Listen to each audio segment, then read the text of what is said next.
Welcome back. It's great to be joining you. Last time we talked about what surrogacy really is and why women like you choose to do it. Now let's get into a big question that's probably been on your mind. Am I eligible to be a surrogate? And even more importantly, am I ready? Let's walk through that together. We're going to start with the basic qualifications. There are some medical and lifestyle rules that most clinics and agencies follow. Not just anyone can be a surrogate, even if her heart is in the right place. Step 1 in becoming a surrogate is meeting these basic qualifications. Think of this part like a recipe. Even if you're excited to bake a cake, you still need the right ingredients to make sure it turns out the way it's supposed to. These qualifications are your starting ingredients and each one matters. So here's what most fertility clinics look for and why. You're between the ages of 21 and 45. You obviously have to be a legal adult,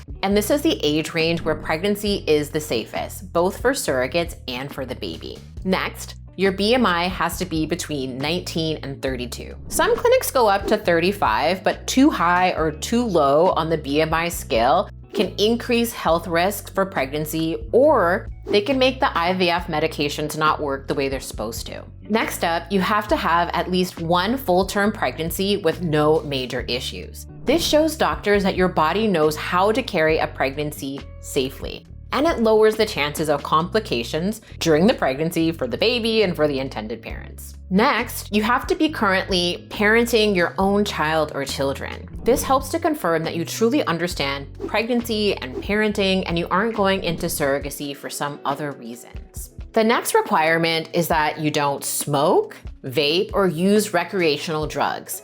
And that includes even if some kind of recreational drug like marijuana is legal in your state. These substances can harm a pregnancy and a developing baby, and you want to protect a baby's health. Next, you can't be currently breastfeeding. Breastfeeding is amazing and beautiful, but your body needs a chance to reset back to baseline before starting the IVF medications because those medications affect your hormones. Being fully weaned is a must, but this is the important thing. Do not rush it. Don't stop breastfeeding just because of surrogacy. Feed your baby for as long as you or your baby want to. You can always come back to surrogacy once you're done. The next requirements have to do with your past pregnancies. You can't have had more than 3 C-sections. Too many C-sections can lead to serious complications, which can be very dangerous both to you and to baby. And then having no more than 5 births in total. Each pregnancy puts strain on your body. You don't need me to tell you that, but staying under this limit helps to lower the chance of big issues like preterm labor, bleeding, postpartum hemorrhage, and emergency surgeries. Next, it's ideal for you to complete your family first. This is not a deal breaker, but it just means that you should hopefully be done having your own children. While complications are rare, we can't ignore them. There is still a teeny tiny chance that you won't be able to become pregnant and carry your own child after being a surrogate. And then lastly, you should be living in a stable home and be financially secure, meaning not receiving government assistance like food stamps. The compensation that you get from being a surrogate is really nice, but as a surrogate, it shouldn't be the only money that you're receiving. You shouldn't be strapped for cash, and here's why. The truth is, the income from surrogacy could put you over the limits for certain programs like food or housing assistance. That means that you can lose benefits that you rely on, and that could create more stress than support. So it's important that you're in a steady place financially before moving forward. That's a starting point. And yes, it's a long list, but there's a reason for everything on it. You might be thinking, well, maybe if I find an agency that's not so strict, I can kind of slide on by. Let me share 2 big reasons why that's not a good idea. Reason number 1, agencies don't make the final rules. So even if you find an agency that says you're good to go, the fertility clinic, the one that your intended parents are using, they have the final say. They follow national medical guidelines. So if you don't meet the clinic's requirements,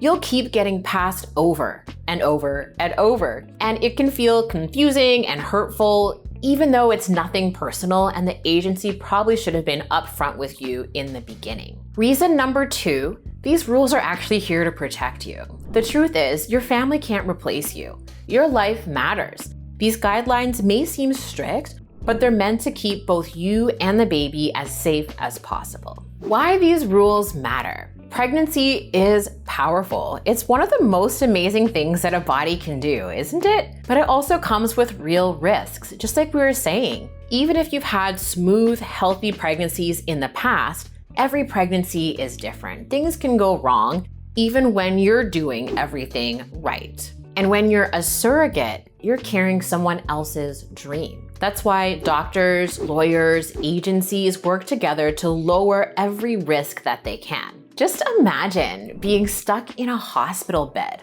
for weeks, away from your family, your job, your kids, your daily life, all of the things that you love to do. Now imagine if that could have been prevented right at the beginning, from screening, from going through the guidelines, and making sure that you are a great candidate. These rules aren't there to scare you or scare you off. They're there to protect you, protect the baby, and make sure that this experience stays the way you want it to. What's next? Well, next up, we're going to be talking about something that is just as important as medical readiness, what you want out of this journey. Before you match with intended parents, you need to get really clear on your boundaries and non-negotiables. The good news is you're allowed to say no.